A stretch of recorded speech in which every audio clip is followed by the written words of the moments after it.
The Art and Industry of Business and Living podcast, discussing conscious choices around business, money, life and living, and creating a greater future for you and the planet. Hi everybody, welcome to The Art and Industry of Business and Living. I'm Simone Milasas, your host, and today I have my lovely friend and colleague, Miss Sarah Watt. Welcome, Sarah. Thank you, Simone. Hello, everyone. So now how this podcast came about is we were sitting at my kitchen bench and Sarah I work with a lot on a lot of different projects. She works with Joy Business, she works with Access Consciousness, and within Access Consciousness she works with events, with audio live, with live streaming, with translation, and she also works on all of my Choice of Possibilities classes, and she works with Brendan Watt, her brother, and many different things. So getting out of debt joyfully, all of that. Oh yeah, now she's about ready to explode. And actually, the other day she was at my house and I said to her, because Access is expanding so much, and one of the things that we've been looking at is the times where you notice your business is expanding so much, you need to get the systems and the infrastructure in place so that you can expand. So that you're not waking up going, oh my God, we've just got, all these extra clients or these extra people, but we're not ready for it. Now, I'm not saying you set up structures. It's the infrastructure and the systems, which can be changed, okay? So just because you set them up that way doesn't mean you can't move them and that they're malleable. And like I said, listen to last week's show. One of the things Marnie was talking about is, getting to that place where you haven't been here before. So what are you going to create? And so we're sitting at our kitchen bench and Sarah asked me a question about something to do with organisation. And I went, oh, I'm pretty good at that, aren't I? And she started asking me questions and I went, why don't we do a podcast? It is great. So I can learn from that and then we can do a podcast about it. Yeah. So what are some of your questions that you want to start with? Well, I think just looking at the amount of balls you have up in the air at any given time, you rattled off all the things that Sarah, I work on. Sarah, this is a family show. No, I'm just kidding. Oh, man, I love this stuff so much. It never is 2 steps away from going straight into the gutter, which I absolutely love. You just spoke about all the stuff that I work on. Well, times that by about, 15 to start looking at your day-to-day and what you create in this world for yourself and for Access and for everything that you're creating and contributing to and on. And I just looked at the practical, like you said, having the stuff in place that takes care of the details so you can move forward and keep creating every day. Because for me, I know if something's niggling at me, or if there's a chance I've forgotten something, or someone's asked me to do something and it's not done or it's not being done, that's what slows me down the most because I fixate on it. Okay, so let's talk about one thing that I think, you can get, and also everyone out there listening, is priorities. Because a lot of the times, what I want you to do, this is some home play, I don't think I've given home play in a podcast before, is write down what your priorities are today. And I want you to write down 10 things that's your priorities, okay? But then I want you to have a look at those priorities and go, okay, so now it's a week ahead. Have they changed? Now it's, a month ahead. Have they changed? Because the thing is, people tend to do this thing of going, oh, this is my priority. So they make that their sole priority and they might have a top 3 priorities. Right? So it's like, say if you're at home and you've got, a family and you go off to work, etc., husband, kids, dog, etc. So it's like when you're at work, work's your priority. When you're at home, your family could be your priority. But people misidentify and go, no, my kids are my priority. So then, therefore, while they're at school, not even thinking about you, you're at work and you're making them a priority rather than actually making your work a priority. So priorities are designed to change. So for me, let's use you as an example. Okay, so I love the fact that Sarah's at my house right now doing this podcast and where are you off to today? Tomorrow, actually, I leave for Melbourne because we've got the ESB with Dane here. Okay, so we're about to enter into the Australian tour for Access Consciousness, which is massive. One of my favourite tours of the year. Mine too. I guess because I'm at home and it's summer and it's beautiful, even though I have a broken, in brackets, healing ankle. I'm still managing to get around. You're doing very well. Thank you. And actually, if you look at that, my priority is my body. Right. And everyone keeps asking me to do different things. And I've said no to a few things because I'm like, no, my body is my priority. And I'm noticing when it gets to the afternoon, I am tired. Yeah. So getting on a Zoom for Turkey or Poland or something like that is not my priority because I know how much energy it takes. And I get that if I have my body as my priority today, it's going to heal quicker. Yep. And I'm going to be more available for people later. So right now, if you came up with where you're at right now, you're starting the Australian tour. Now, just rattle off a couple of things that you're involved in with the Australian tour. Okay, so the ESB, which starts on Saturday, I'm a live stream host. I'm also one of the language coordinators and a bit of like a general overall sort of person for that tour. So I'm kind of involved in everything, but my two roles are stream host and language coordinator. Okay, so that's what you've got on the ground occurring. Okay, so then you go into my Business Done Different class that's occurring. Yep. So 1 week later, we've got an intro evening and then a 3-day Business Done Different class here with Simone in Noosa. And for that, I'm pretty similar, actually. Stream host, bit of everything, and language coordinator for that class. But you also have more of a role within my, we call them dazzles, not teams, because the dazzle is like, you get a dazzle of zebra.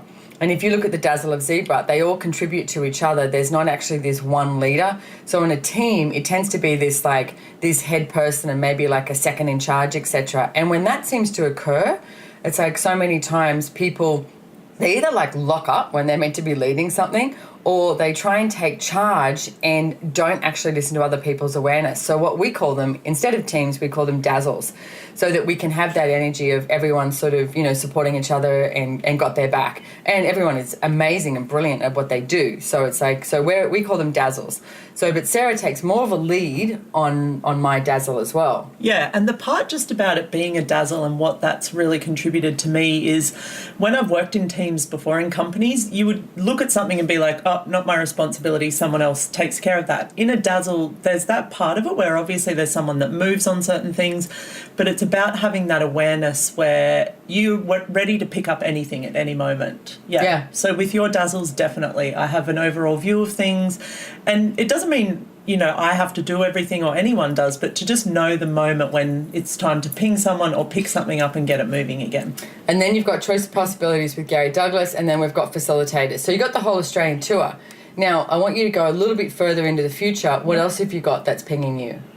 Well, then I've got the next year kicks off. I mean, there's little things in between. We're going to New Zealand because Percy and Yaku are getting married, and then I've got some family coming over at Christmas, and all of that is quite, ease. Yeah. My next priority really is when Brendan heads to China, and we've got COP China and COP Japan. Okay, so that's a perfect example. So if you look at this whole laid out, you've got the Australian tour, you've got family, you've got Christmas, you've got friend's wedding, and then you've got China and Japan in January with Brendan. Yep. That requires energy today. Yep. To create it in the future. So then what I would do, and I literally used to lie in bed and do this. I would lie in bed and go, okay, before I got up, I know you'd probably have to go to the bathroom. And then sorry, Sarah's like one of my friends that's always like, where's the bathroom?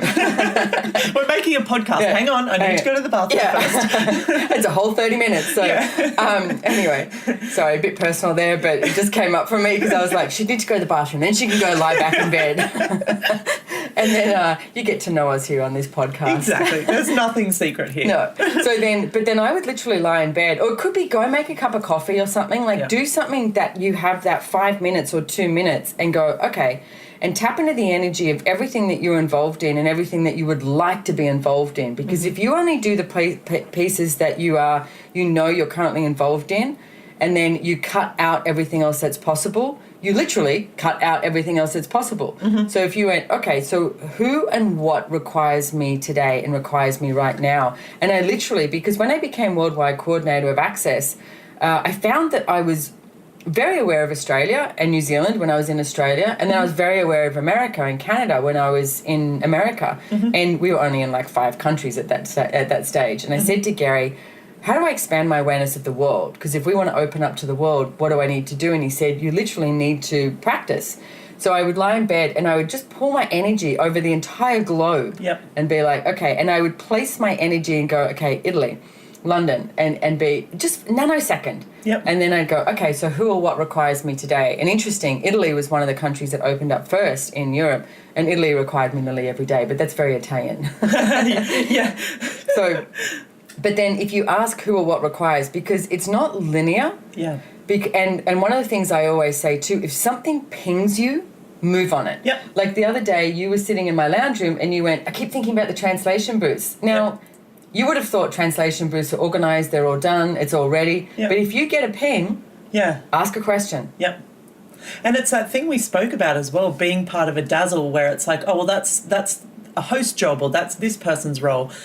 If we tried to create anything from that point of view, it just leaves everything open for those balls to be dropped. You cut off your awareness of the other possibilities that are available. Yeah. And can I tell you, the people who are willing to contribute, oh my God, am I willing to contribute to them back? Yeah. And it's not like this give or take. It's an energy that gets created. When someone is so willing to contribute to you no matter what it takes and no matter what it looks like, it's like there's a level of receiving that occurs and the whole universe is willing to contribute. Yeah. I remember years ago, Gary Douglas, the founder of Access, was doing an interview in Melbourne in a park.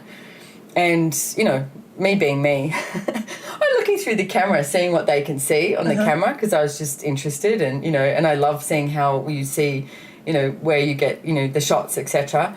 But all I could see was this rubbish in the background, trash for you guys in America. And I went, hang on a second, and I went and picked up the trash. And this one of the guys that was on set looked at me and he went, aren't you the worldwide coordinator of the company? And I said, yeah. And he looked at me and looked at the trash, and I went, yeah, I just picked up the trash. Whatever it takes. Why wouldn't I pick up the trash? Yeah. It's like, that would annoy me so much watching that interview later with this trash in the background. Yeah. And it's like, yeah, whatever it takes, no matter what it takes and no matter what it looks like, you've got to be willing to do and be everything. Yeah. And I see so many people who, like that. That's not my job. Yeah. And it's just this space of, and I mean, that's cool too. There's nothing right or wrong here or anywhere where it's like, you know, obviously not everyone in the world's going to function that way, but it's that space of looking at what you really desire to create in the world. And for me, it's been like these 2 years now that I've worked in with you and with Access, and now it's coming to like this it's really starting to amp up. And I keep looking at it every day like it's a choice still, you know, like what do I really want to contribute here? And if my desire is to have this stuff available to absolutely everyone in the world and to have this space in the world that I know can exist, it's like, okay, so what do I do today that's going to actually contribute to that? Yeah. And I'm going to talk about a meeting that we just had this morning, and we've been meeting with the interns.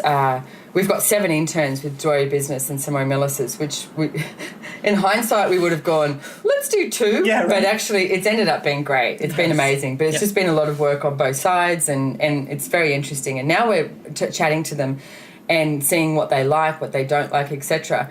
And one of the interns this morning, I could see that she was interested in some of the stuff that Sarah does. So I said, you know, can you show her? But the energy in a nanosecond for Sarah was sort of like, yeah, okay, and I'm leaving to Melbourne, and I've got this and I've got that, whatever. But I noticed that energy, and that's how you work in a dazzle. When I went, okay, Sarah's so capable of it, I know that, and there's another possibility. Yep. So every time you get to that, like, oh my God, I can't do this energy, ask, okay, so what's another possibility? And then we went, okay, so what if you actually speak to one of the other interns who has been working with Sarah a lot, knows that, and also this intern has a level of intelligence. Yep. So let's send her the doc. And I said, look through it all and then come back and ask us, why did you do this? What's this about, etc. So it's a different way to show her rather than Sarah actually having to take the quote unquote time to do it. Yeah. So what even if you started looking at, okay, what's a different way this could occur? So you don't stop it. Yeah. Because it was only it was like 2 seconds that I felt Sarah's body go, oh my God. Yeah. It was like a... Yeah. But then we changed it. Yeah. And now it may even be a different way. It may even be a better way for her or whatever. It's like, you've always got to look at what's going to be the best choice here and what's going to create something greater. I mean, it is interesting. Like, I remember a friend of ours, Megan Hill, and you should check out Megan Hill and Emily Russell's podcast, What Else Is Possible show. It's brilliant. And Megan said to me at one stage, she's our head of marketing, you know, promo. She's friggin' amazing. And she said to me at one stage, I keep thinking I don't have time to facilitate classes, and then I look at you and what you're doing, and now you've just started doing choice of possibilities classes. She's like, damn, Yeah, right. I don't have any excuse not to do classes. But it's like, but I learned also, what else can I add to my life? What else can I add to my life? And then I will, even do things like this morning, one of the interns we spoke to, she pinged us, like she's, this engineer background and loves technical. And I went, oh, I can put her in touch with somebody else that works with access. And that actually may create more ease in this area. Maybe not today, but it's a future possibility. So also, if you keep looking at the future possibilities and what that creates, and never, ever, ever function from, oh, but what if they take my job? Oh, no. what if I lose this? You know what? If you lose it, guess what? Something greater is going to show up. Yep. And just with the whole, going off that bit as well, with when you have an idea or there's like a spark to create something new within the dazzle that you work in or the job that you're in or something like that, like what you were saying, be willing to voice that up and for it to never need to come back to you. Like I'm so... The words Gary says where he's like, if I die whenever and everyone knows access and no one knows my name, I'm like, oh my God, who actually functions that way to put a whole lifetime into creating something just to be better and bigger and more and something people can choose in this world? And I used to function from that place of like, oh, someone will steal my idea or I won't get the recognition for it. And now I'm like, I see people that I mention one thing to and they run with it. And I'm like, I never would have had the space to put in what they've put into it. And I see it being born and created out in the world. And that to me is like, there's such an energy there where we can all contribute to each other, and we do in a way anyway. So it's like, what if we all were just willing to get over our point of view of ever owning or getting recognition for anything and just being willing to create whatever was going to create greater in the world? And a question you can ask and a process you could run for that would be, it's like all the reference points and objectives I have to having to prove myself right, destroy and uncreate it, right and wrong, good and bad, POC and POD, all nine shorts, boys and beyond. So let me say it again. All the reference points and objectives I have to having to prove myself right, destroy and uncreate it, right and wrong, good and bad, POC and POD, all nine shorts, boys and beyond. I've got a pod pocker. And if you want to find out more, theclearingstatement.com. But if you've been listening to this podcast, you'll know what I'm talking about. So let's look at some of the pragmatics. Yes. Okay. Because one of the things I always say is do not let your emails create your day. Now, for us, we have emails. We have Slack. We work on Slack Workspace. We also work on Skype. We also work on WhatsApp. And, of course, you get the random texts. Oh, and let's not forget phone calls. And WeChat now for China. But that's the thing is we're willing to work with cultures and with countries. Mm-hmm. So, I was also talking to Anna from Russia, and she was saying she's starting to sell Getting Out of Debt Joyfully book there. And I was asking her how she does it, what platform. And she said she uses a lot of WhatsApp. Cool. And it's like, great, okay, so then we start to work with that. Mm-hmm. What could I do for you that we could work on the WhatsApp platform? Mm-hmm. So it's like the willingness to work with countries, with cultures so that you can expand. There's nothing worse than, us coming in, and most of us, I don't know, I remember at one stage we actually met with the Russian team that we had for the COP I did there last year, and we're all Americans and Australians coming in going, right, this is what we've got. Instead of going, okay, Russia, what do you require? Yeah. What do you require from us to let everyone in Russia know that access consciousness exists? It's like, oh yeah, guess what? That's a question. Mm-hmm.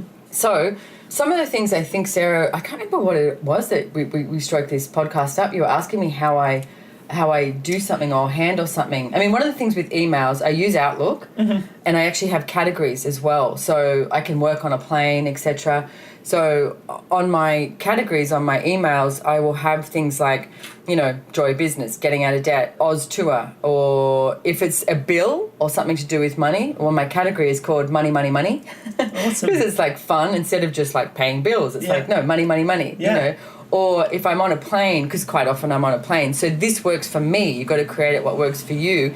If I know I have to look at something online and I'm not online on a plane, then I've got a category marked urgent, which is just you've got to look at it online. Yep. And it could be like I'm downloading something or whatever. Yep. But then I know, okay, cool, I can go back as soon as I get online, which is usually it could be Dubai International Airport for 4 hours. Yep. Then I deal with all those urgents, and then I can download my emails and go back on a plane and do some more work. Love it. So, yeah. So that's one of the things that I would do with that. And then, say with Slack Workspace, I have about 8 workspaces that I work from. And one of them is all on events, one of them's on Joy Business, one of them's on Simone Milasas, one's on Brennan Watt. It's like one's on just Access General, etc. So, but the energy that I would have is, say, the events. Right now, the most important events to me right now, back to my priority, is the Australian events. Mm-hmm. But then I also look at, for example, everyone that's on the Australian events is very capable. Mm-hmm. So it doesn't really require a lot of my energy. Mm-hmm. But then I would also look at things like we've got Poland COP next year, and Lyon and Portugal, and they seem to be pulling energy from me. Yep. And we're working with people who don't have as much quote unquote experience working with Access and our systems and our infrastructure of how we do things. Mm-hmm. So they just may need one thing for it all to move. Yep. And it's like, and sometimes it takes you 1 minute, 5 minutes, 30 minutes to put one piece of information somewhere and everybody else can move on it.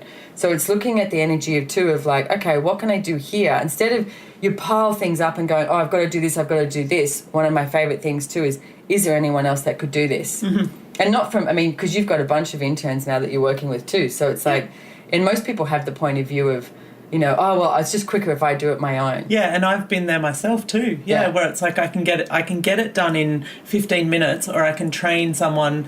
But it's that whole thing of creating for the future too, because if I take an hour and train the person on it, it's going to save me, months potentially in the future. Well, you spent a bit of time training some of the interns on Google Docs, etc., right? Yeah. And how is that working for you now? Yeah, so much better. And it's just the tip, like to teach them more and more and more, and to be able to know that, because they're those little things, that we were saying before, where if they're not taken care of, it almost, for me anyway, halts the creation of everything else.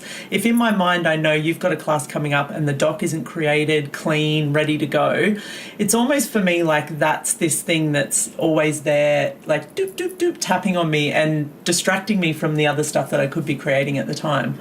Yeah, and know when to change things is what I would say too. Like if we look at my Business Done Different class, it had this like wonky energy. Yep. And then I went and broke my ankle. Yeah. And then we found out that it was like 70-meter walk to the conference room, and I was like, oh God, I would like this class to be everything it possibly can be for people coming on. Mm-hmm. So as soon as we changed the energy and went, okay, let's change the venue and let's have it at my house. Yep. Less people can come live, unlimited live stream. Yep. But it changed the energy of the class. So know when to change something. Yep. Just because you chose something doesn't mean you have to stick to it. There's sometimes other information that shows up that you go, oh, okay, time to change. Yeah. And that's something that you are totally brilliant at, amongst so many other things. But how you function like that, and where it's the willingness to absolutely change anything in a heartbeat, it's like, that's something that I'm really aiming to have a lot more of in my world. And the ease you have with creating change in things, where it's just like, nope, not working, let's do it this way. And I'm like, holy shit, I've only just figured out how to do it that way. And you're like, no, we're moving. And that to me is like something that just creates so much more. I'm going to say I learned a lot of my tricks of the trade from Mr. Gary Douglas. Cool. He's amazing. I've got to work with him for 17 years. And the thing that when you change like that, he always does it from what is going to create something greater. Yep. And also, will this work? Yep. Okay, so that's another tool that I would like to give you guys too, because sometimes you look for the best possible solution. It's not about that. Yep. Okay, if I choose this, will it work? Yep. Yes. It's like, would it maybe, not looking for the best choice, because the best choice is based on judgment. It's like, will this work? Yes, let's go. And then another piece of information might show up. So it's like, okay, will this work? Yes, let's go. Mm-hmm. Because it's like you can't work everything out before you choose it. The idea is to choose it, and then that creates awareness. Yep. And looking for anywhere that you can have consistency in things as well, where it's like, I used to have this place of like, well, that's not consistent, or that's like, and I see how you and Gary function. There is no consistency in your world from that point of view. It's like, and where you were saying too about choosing what's going to create more, again, for both of you guys, like I've seen you guys choose things that could potentially be something where you end up losing money on creating a class, or something where, but there's nothing there where you guys are like, oh, let me quickly sit down and figure out the cost analysis on this, which obviously you do. That's part of the creation, and it's never the be all and end all for you guys. Like, you guys will go with what's going to create something bigger and something greater. Yeah, and that's the thing, is getting clear on what you're heading towards. Like, both myself and Gary, it's like creating more consciousness on the planet. Yeah. And it's like, it's not making more money. I love money, and Gary has definitely taught me how to enjoy money and love money, because I used to refuse it and avoid it. And I know we've got some podcasts on money and stuff, so you might want to look up them if you go, oh, that's me. So, but I definitely enjoy money now, but I will never create based on money. And I've never created based on money. And actually, if you are one of those people, I would also be running, what reference points and objectives do I have to always create based on money? And everything that is times a godzillion, right and wrong, good and bad, pock and pot, all nine shorts, boys and beyonds. Because I see the people who come along and they create because they love creating. And they're always the ones who end up with more money. And the ones who come along and go, well, I can do this, this and this, what are you going to pay me? It's like the energy goes, oh, boom, boom. Because it's like they make it about money. And if you make it about money, it will always be about money. Rather than money should be able to show up from anywhere and everywhere. Yeah, and there's such a cap on creation. Like, I've just looked at the energy then when you were saying the people that come in looking to create from the income and the revenue that something will earn or create. It obviously creates something, it gets to a certain level, but there's such a cap on that. There's such a ceiling on the creation when you function from that space of doing it from money, that is, it's such a different energy than it being like, I create this because I enjoy it, I create this because it matches what I desire to see in the future. And that's where all of these like little ping, ping, ping of different creations start to branch off from that as well. There's never a ceiling, there's never a stop when it's that generative space of creating. Yeah. I mean, and you can ask daily, you know, what can I do and be today to increase my revenue streams right away? And everything that doesn't allow that to show up, destroy and uncreate it. Right and wrong, good and bad. Pock and pot, all my shorts, boys and beyonds. My pock and potter. And I loved like the question similar to that, where you said every morning wake up and what revenue streams can I add to my life today? Because literally, I was actually talking to two of my flatmates last night, and one of them asked like, oh, so where do you earn money from, Sarah? And I said, honestly, if I sat down in any 1 month, I could have 30 different revenue streams. Like, that's a revenue stream a day, basically. Yeah. And then they're like, well, just give us a synopsis of some of them. And I was like, well, there's this. Oh, and then this could pop up. And then, you know, this month this happened. And it's that space where it's never about, oh, this is my income, so that's what I earn. It's like, okay, so this is my income, and what else can I add? Where else can I create to create another revenue stream? And you know what I love about that story too is, if you were like more secret about that, and you're like, oh, you know, none of your business or anything like that, what would that have created? Whereas I happen to know your three flatmates, and I get the energy of you talking about that. What did it create in them? Oh, well, one of them was like, oh, I wonder if, where can I do that? Like, what other jobs could I be doing? And then the other, it was like this space of like, almost like, it kind of blew them away a little bit, I think, in the end. And I think for me, like, we never really spoke about money growing up. I mean, I grew up in a pretty poor family, but I've always had this point of view, I'll talk about anything. And I remember I worked in a place once, and a lady worked there, and they bought this property, and she was walking around talking about, we got this great deal on this property. And so I was like, so how much did you pay for it? And it was this whole thing that went through the whole company about how Sarah asked this question about, because apparently you're not meant to do that. Oh, you know what? It's so funny. It's like, and I mean, one of the things that we've definitely, Brendan and I have done with Nash, my 13-year-old son, is if he asks a question about money, give him information. Because you should never hide it about it. It's like, I don't care. It's like, I mean, I remember the first year I earned over $1 million, and I was so embarrassed to tell anyone.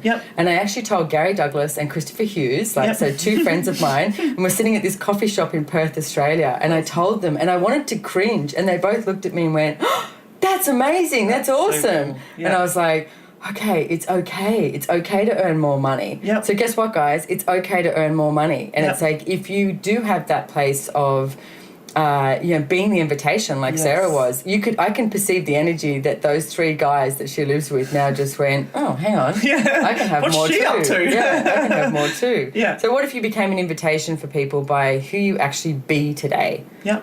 That's possible. Yeah. Cool. So we are pretty much at the end of the show here. Went so fast. I know, it did go so fast, didn't it? So I am going to mention again the classes that I have coming up, because you can jump on live stream. Kickstart Your Business is on the 23rd of November, Australia time. And then the next 3 days we have Business Done Different, which is awesome. And there's going to be so many cool new tools that we've got, and we go through, we get a manual, etc. And it's really, I love this 3-day class because it's so much about, getting down and dirty and going, okay, what's up with your business? Or you don't even have to have a business. You can just have an idea. And it's like, or have no idea and come and just go, okay, help. I need help. What else? What else? What else? Yep. So, you know what? You can jump on accessjoyofbusiness.com and find the class in there under Simone Milasas. You can also go to accessconsciousness.com. And there's also many, many Joy Business facilitators around the world. So please go check out that website. Yep. Sarah, do you have anything coming up? Although you've got the whole Australian tour. Well, I'm actually doing an evening intro with Rachel O'Brien while she's here. We're going to do an evening at home on the Creator Connector Mover. 3 people your successful business requires. Yeah. So can people join that audio live? Yes, we're going to do both live and Zoom. So, yeah. Okay, great. So that you can find that on accessjoybusiness.com. Yep. Rachel O'Brien is also a Joy Business facilitator, and Sarah is too. Yep. And that Energy of Creator Connector Mover is one you must get to create anything more. And I know that we have spoken about it, and Creator Connector Mover, it's like they're the 3 energies that you require in business. So I'm not going to tell you anymore because you should go to their class and sign up audio live. Join us. Yeah. Cool. Awesome. All right. Well, thank you so much for joining me today, Simone. Sarah, amidst your big tour. And we'll see you next time. Thanks for joining us, everyone. Bye-bye.